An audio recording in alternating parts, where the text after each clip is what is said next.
Close your eyes for a minute, close your eyes for a second. I won't change my mind. Hi Posh fams, welcome back to the channel Poshcateyes Unfiltered. Thank you for joining us on another trending week vlog. We're going to get into the specifics of what trended this week. First things first though, I would like to say thank you to Alicia, I think.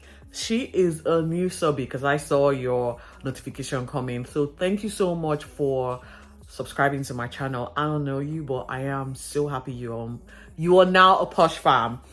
Again, like, share, and comment as you go. To my existing subscribers, thank you so much for joining us and staying on board. You guys mean the world to me, and thanks for supporting this growing, confused vlogger. Now, with that said, let's just get into what trended this week. And guys, there's a lot of unpacking to do. I'm gonna try and cover as much as I can.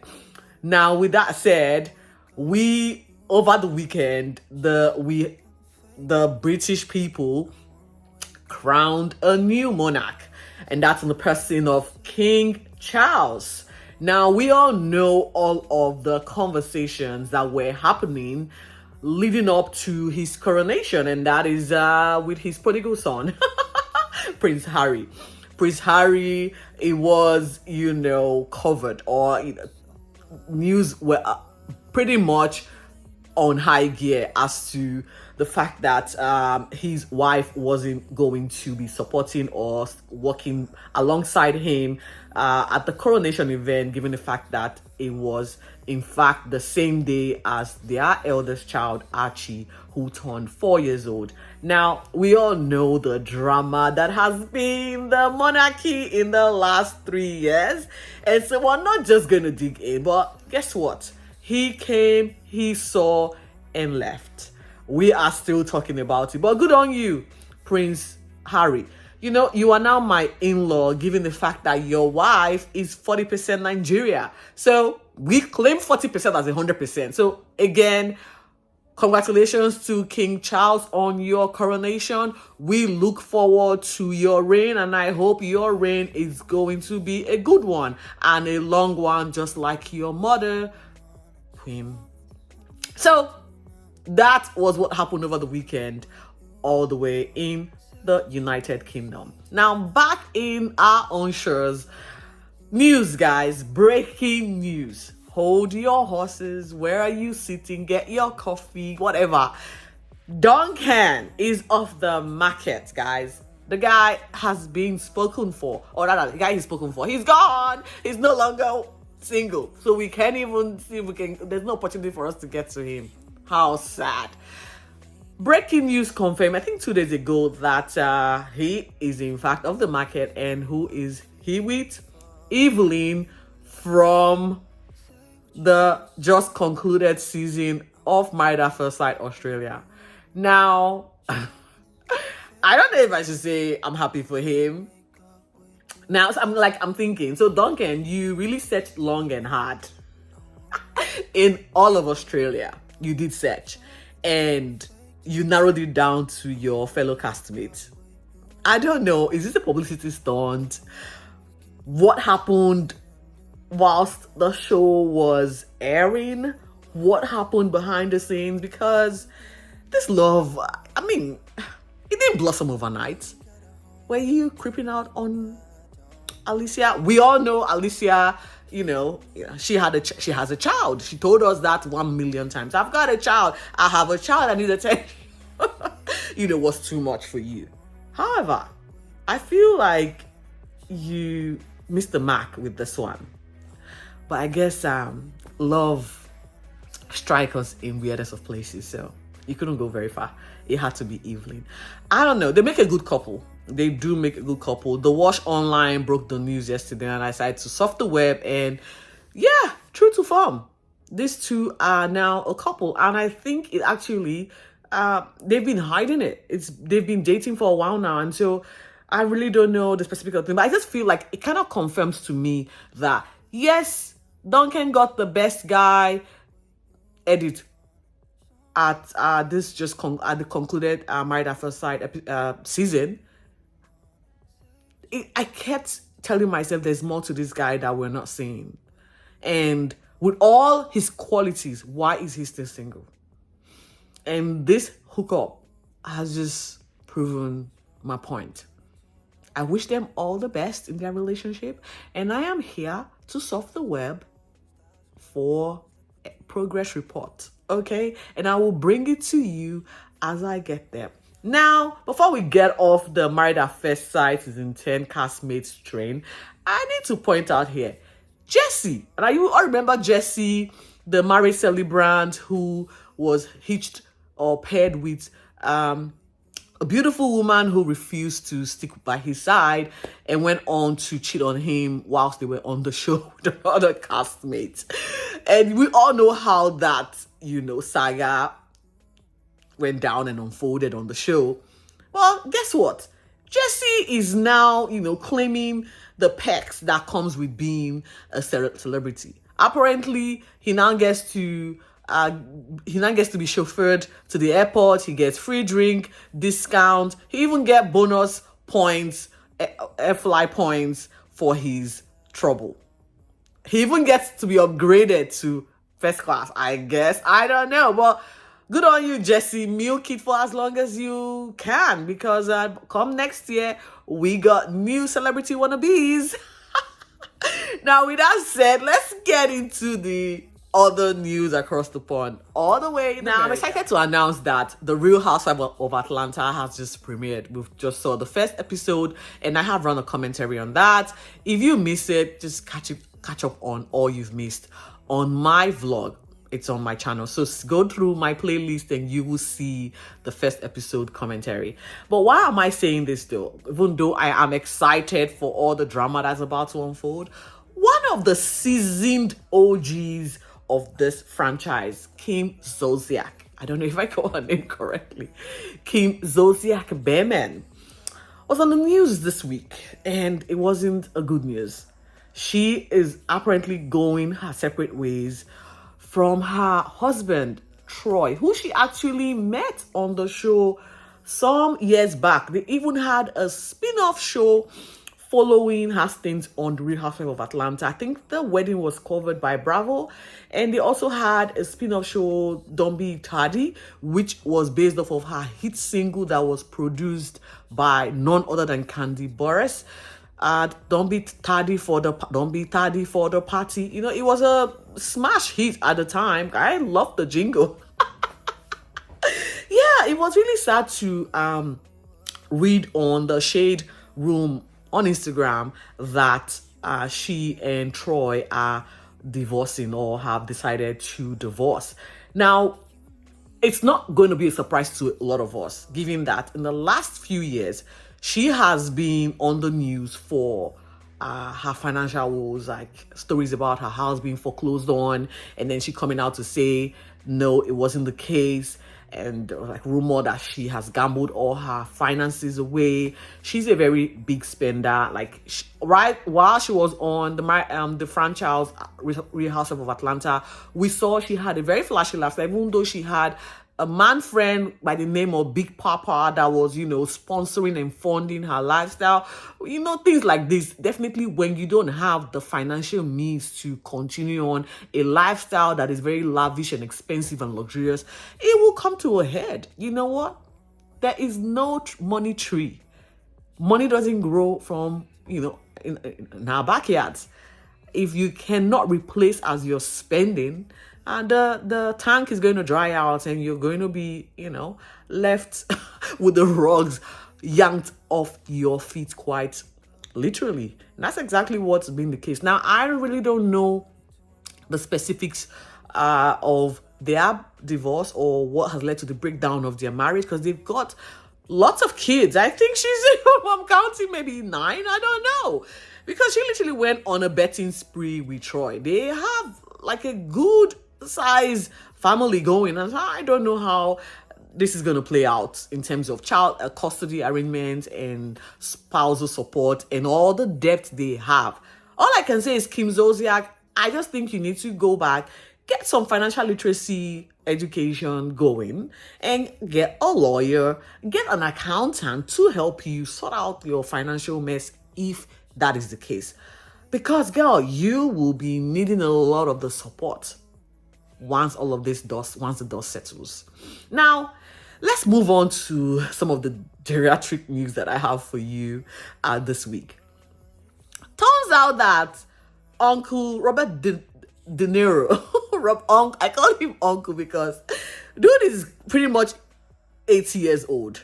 And we found out this week that he welcomed a child, I think around April 6th, because I actually went on to page 6 and CBS is reporting that, in fact, the child was planned and they welcomed a child back in April, and this would make the amount of kids that he's had to 7. So he now has 7 kids, and this guy is 80 years old. Now, I don't know.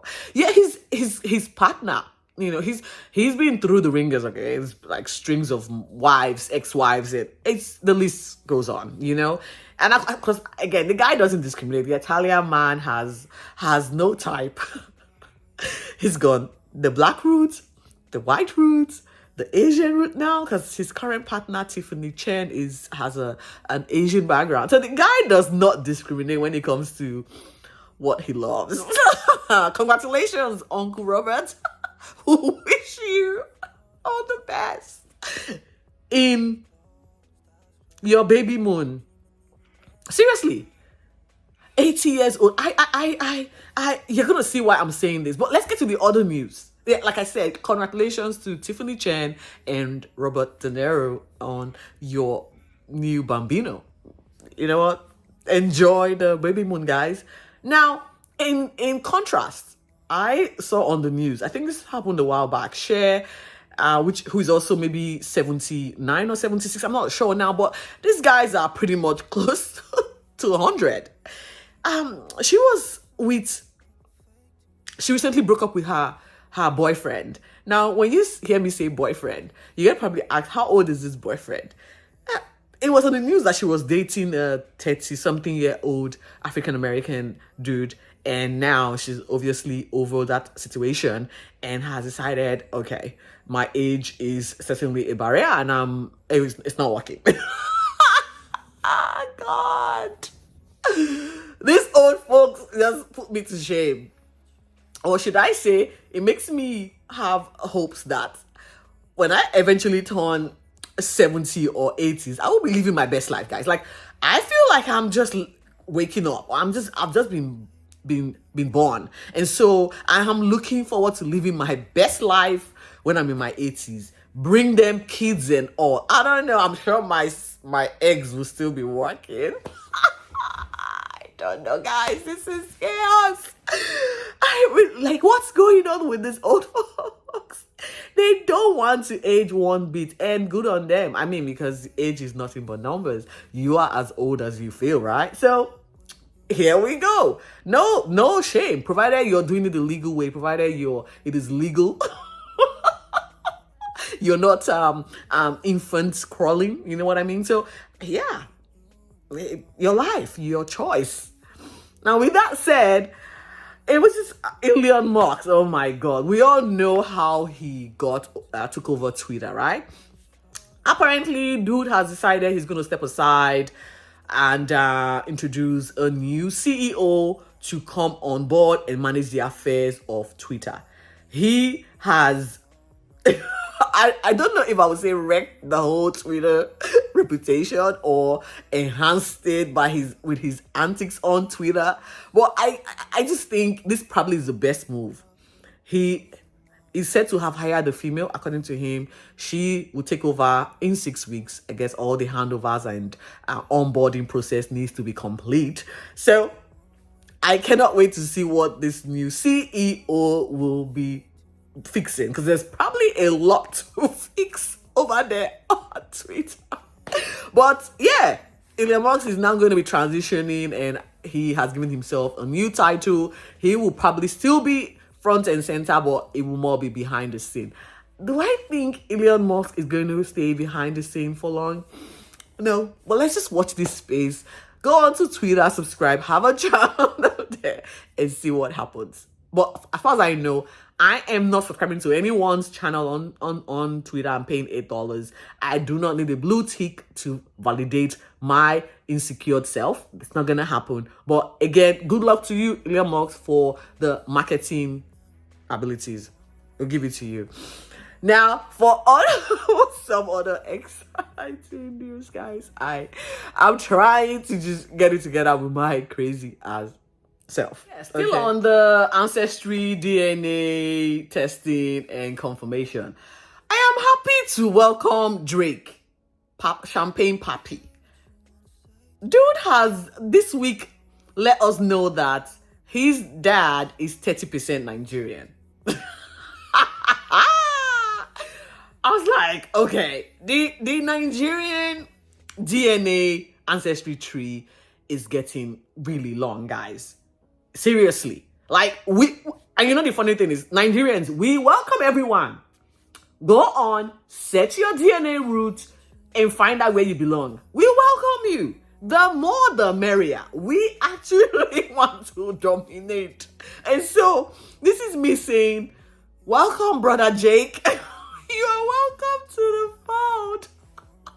I guess 30% is a lot. Like Megan is 40%, 30%. I mean, so he is like officially Nigerian. And again, I am happy. Let's just start counting the numbers. Before you know it, we'll probably might get to the statistics and population statistics of China. I don't know if we'll get there, but we are getting pretty close with all of these lost relatives that we're uncovering all around the world. And following my news now, it was reported that over the weekend, Usher and Chris Brown allegedly got into a physical altercation. Whilst I don't know the specific of this, the TheShadeRoom reported that Usher and Chris Brown were in Vegas over the weekend celebrating Chris's birthday. And one thing led to another. I think it involved a female by the name Tina. Again, guys, I can't pronounce these names. And words were exchanged, and the next thing you know, physical punches were exchanged. Both camps have not exactly confirmed or denied this whole fiasco. But it's safe to say that there's one common denominator in all of this, and that's Chris Brown. I feel like this is a cry for help from this guy. I don't want to say what I don't know about him and his personal demon that he's battling, but I think it is time he grows up. He's got kids now. He needs to grow up and show up and be responsible for his family. And maybe the industry can take him seriously once again, because he's a talented African-American musician. He is talented, but he has just lost his ways. I hope he can find it. And that's me being serious with this one. Now, before I go, there was an upsetting news that came out of the Nigerian space. And that was, I saw this on one of the blogs on Instagram. And it is about a 94 or 97-year-old man who is married to, get this, a 14-year-old child. And he's making the news because he is saying his 14-year-old bride is in love and is happy in the marriage. Now, I don't know about you, but I'm like trying to figure out about my 14-year-old self when I was 14. I know I was pretty much under the guidance of my mom and still looking up to her to make decisions for me. For her to be of the sound mind to say, I'm happy to be married to a 94-year-old wrinkly person is confusing. And this depraved man, I call them pedophiles because there is nothing that is attractive in a 14-year-old. Absolutely nothing that a 94-year-old demented person would be looking for in a 14-year-old. There is no mental stimulation that you can get in terms of conversation with a 14-year-old in your space. So I think the more we start talking about these depraved people in our society, the more we keep lending our voices to this depraved behavior in our society, we might one day see change.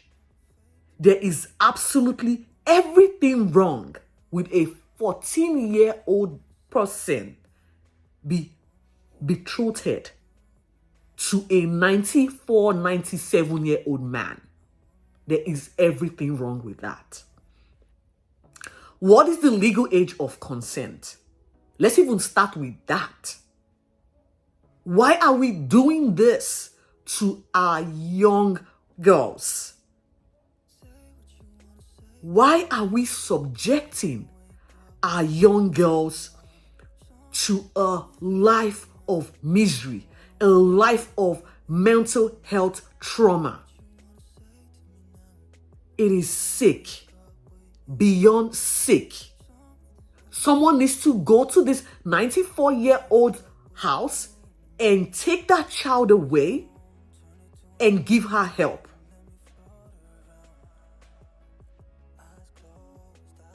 That's how I'm going to end it today.